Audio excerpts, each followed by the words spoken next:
This is Steve Zeltzer. I also host a show called Work Week Radio and am a producer of the Labor Video Project. So our presentations today are about Ukraine, the role of the United States in Ukraine. They set up, with the support of the U.S. government, set up the Free Trade Union Institute, FTUI, Free Trade Union Institute.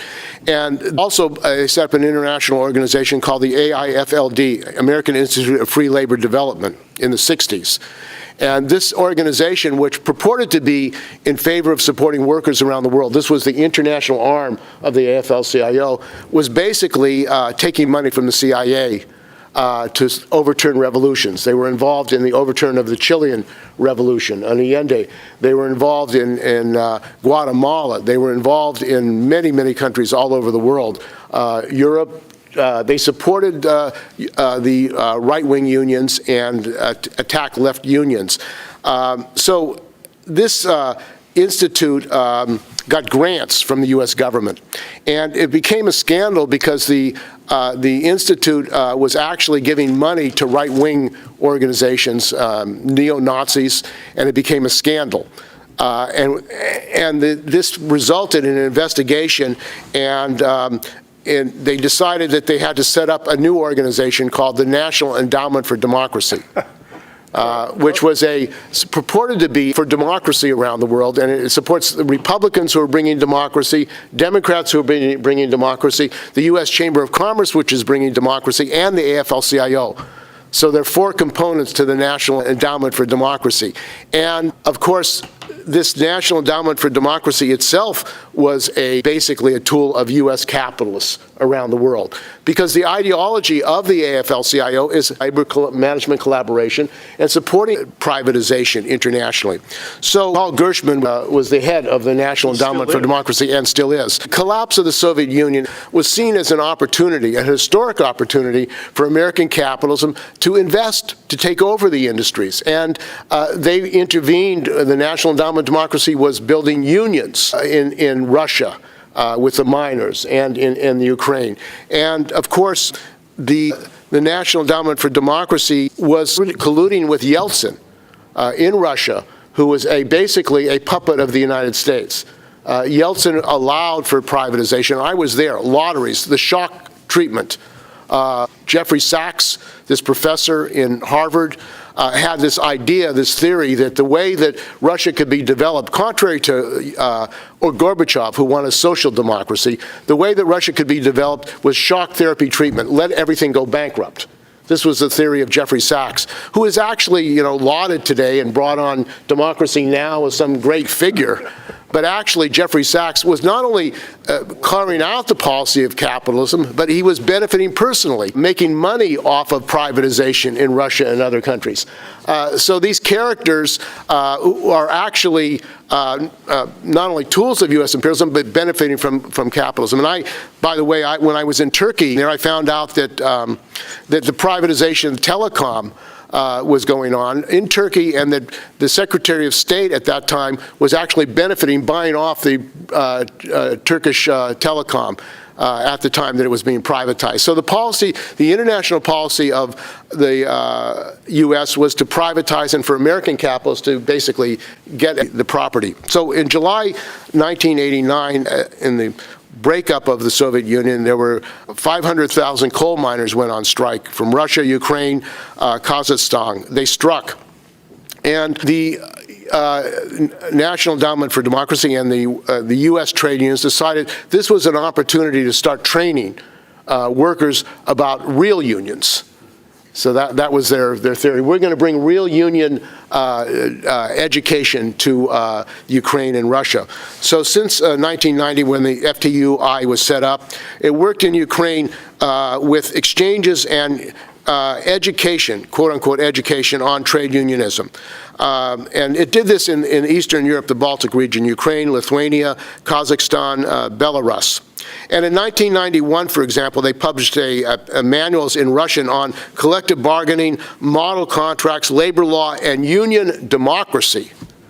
So here's the AFL-CIO which doesn't have any union democracy. It's basically a top-down corporate union, educating Eastern European workers about union democracy.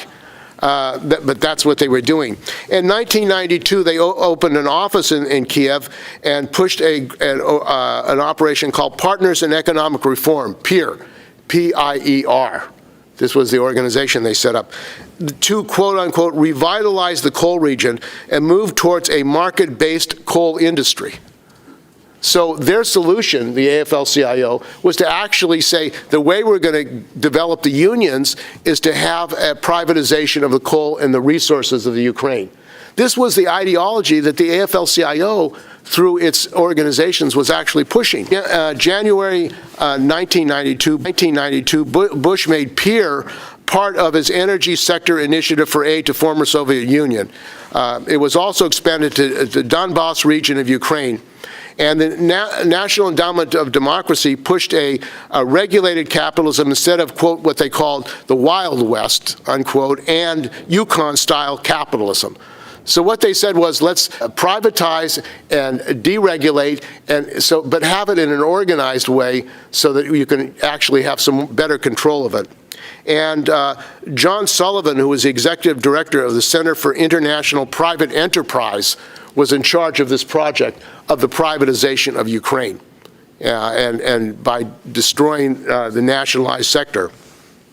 So while the AFL was supporting privatization in Ukraine, Russia, Turkey, and globally, it said it was opposed to privatization of the U.S. Post Office and public services in this country. So on the one hand, they're supporting privatization all over the world, but they say they're against privatization in this country. So what does that mean? What it means is they are an open tool of U.S. imperialism. They're supporting imperialism, and actually their policies are leading to privatization in this country, because there is no organized national campaign of the labor movement against privatization in this country. In fact, if people remember deregulation, when they were pushing deregulation in trucking and other industries, there was no national political education campaign by the unions in this country against deregulation. The Teamsters, all these unions that were affected by deregulation, there was no national political education campaign, because that would have meant politically fighting capitalism and the policies of capitalism, which they don't want to do. And lo and behold, in 2014, March 13th and 14th of 2014, Randi Weingarten went to Ukraine as part of an international trade union delegation to find out what was going on.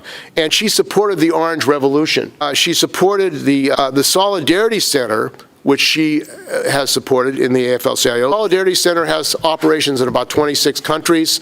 It is funding U.S.-type unions around the world.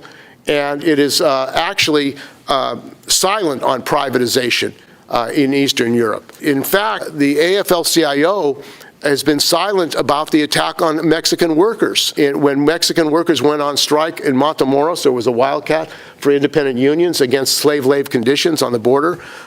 Complete silence by the AFL-CIO and Richard Trumka, not a word. And the UAW, not a word about this mass rebellion.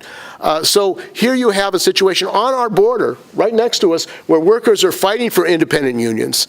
They're fighting against U.S. corporations and the exploitation, and complete silence. Instead, what they say is we should support the USMCA. That will bring us democracy for workers in Mexico. Completely ludicrous. And when we talk about the unions in Ukraine that they set up, one of the unions is called the Confederation of Free Trade Unions of Ukraine, KVPU.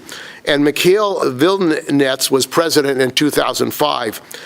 He was also elected as a deputy of the Fatherland Party of the energy oligarchy Yulia Tymoshenko. Wow. So here you have a member of the U.S.-supported union in the Ukraine running in the Fatherland Party, which was controlled by an energy oligarch.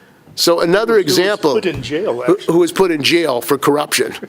So this is, again, an example of the good work that the AFL-CIO is doing in Ukraine. And he, by the way, Volynets, was given the 2004 George Meany and Lane Kirkland Human Rights Award on May 2nd, 2014, for his good work. Now, we have to talk also about the rise of fascism, because when we talk about, barbarism, we're talking about fascism.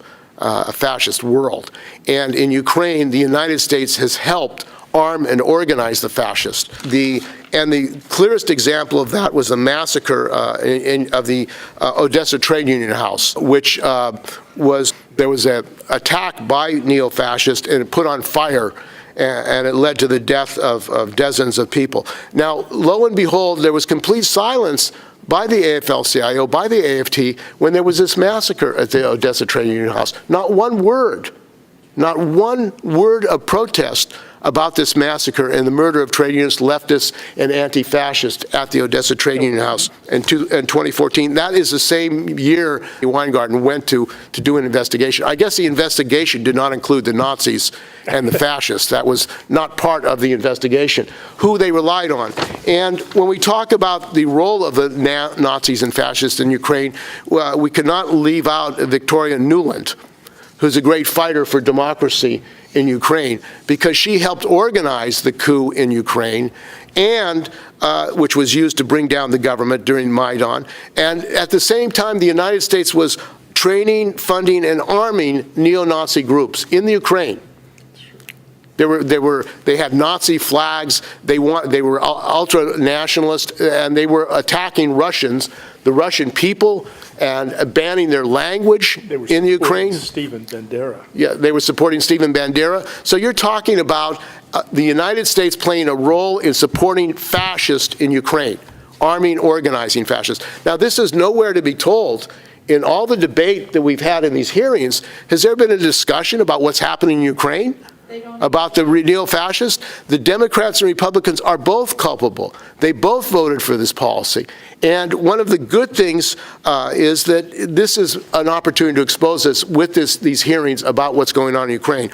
Last, I want to talk about Steve Bannon, because the right wing in this country and the fascist elements are organizing internationally. Steve Bannon has gone to Ukraine, has gone to Germany, and when I was in Germany, he's organizing fascist groups in Germany. This is Steve Bannon, who's visiting Germany, travels all around the world, and lo and behold, these Ukrainian fascists showed up in Hong Kong, saying they supported the Hong Kong rebellion.